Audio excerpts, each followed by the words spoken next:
Leandro Magalhães, meu querido âncora do CNN Arena, ministra Rosa Weber, presidente do STF, reagiu.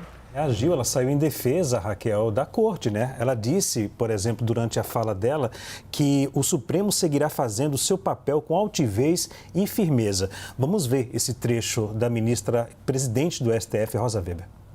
Na verdade, tenho certeza que ninguém gosta de ouvir que nós não somos amados.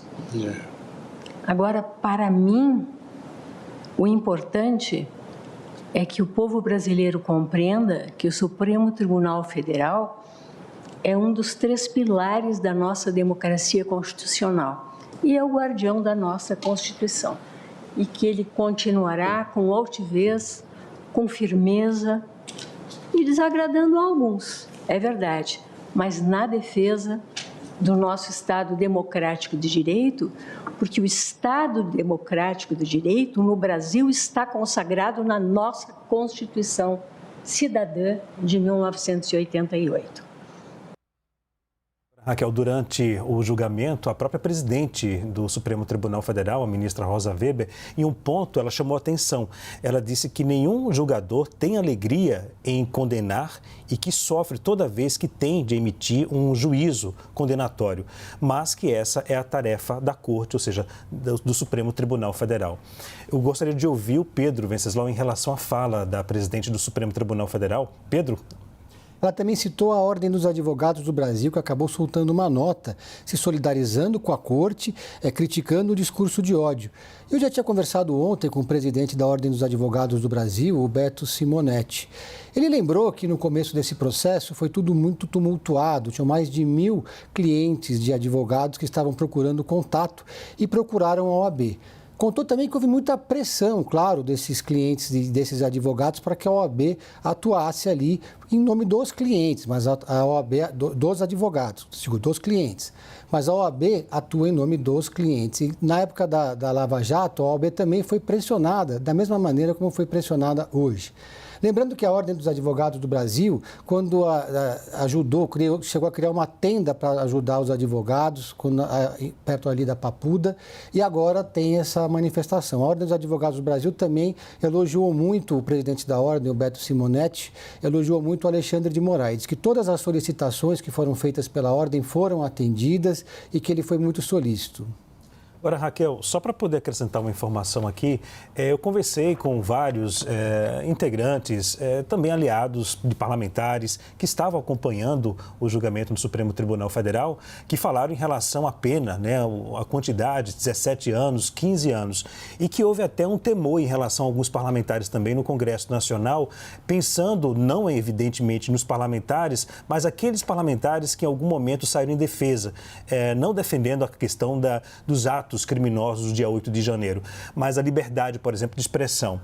Alguns parlamentares ficaram apreensivos em relação depois, ao dia seguinte, ou seja, depois do julgamento no Supremo Tribunal Federal desses integrantes, dos criminosos. Um ponto que eu destaco, Raquel, em relação à fala do ministro Luiz Fux sobre a questão da pena, a quantidade, o tempo, 17 anos, 15 anos.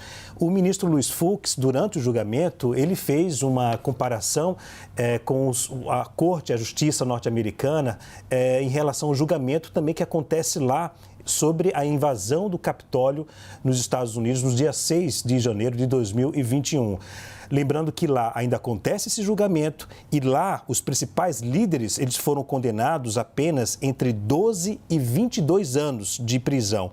A maior das penas lá até agora foi de 22 anos de prisão. Vale destacar também que houve uma pena de 2 anos e meio pela Justiça norte-americana e também um homem foi condenado a mais de 6 anos de prisão.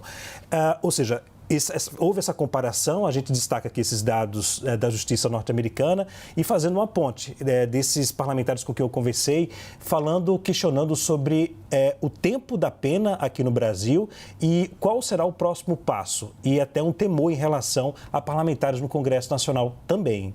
Vai ter muita repercussão política, né? O governo comemorando o que eles vão chamar de uma reação firme em defesa da democracia e a oposição, como o Pedro Venceslau vinha contando, usando as falas do ministro André Mendonça, o embate dele com o Alexandre de Moraes e questionando a duração da pena para atacar o Supremo Tribunal Federal.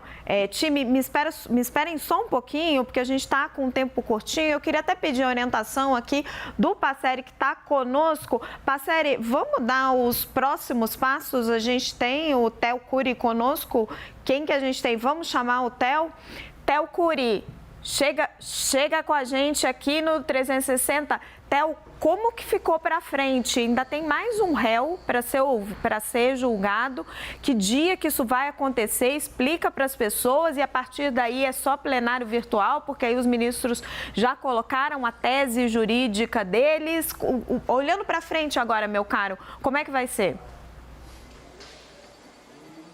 Raquel, ainda está tudo muito em aberto. A ministra Rosa Weber, que é a presidente do Supremo e é a responsável por marcar as datas de julgamento, tinha separado 4 dias para esse julgamento.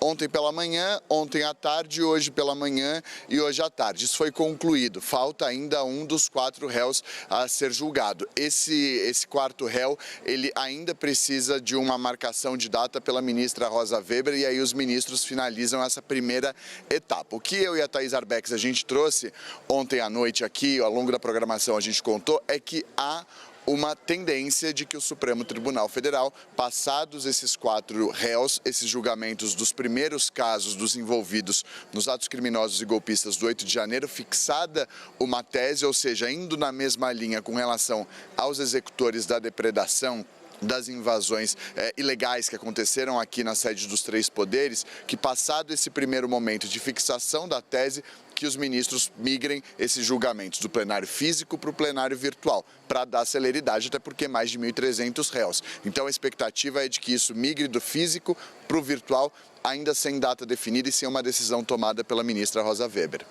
E ainda não sabemos, Theo, quando vai ser o julgamento desse 4º réu, é isso? Ainda não, até porque na semana que vem tem marco temporal na agenda do Supremo Tribunal Federal. Amanhã, sexta-feira, é o dia em que sai a agenda da semana seguinte. Então, todos os olhos atentos para a divulgação amanhã da agenda da próxima semana, que deve incluir esse julgamento. Resta saber em qual dia, se na quarta ou na quinta-feira da semana que vem. A gente traz a informação. Obrigada, querido. Bom trabalho.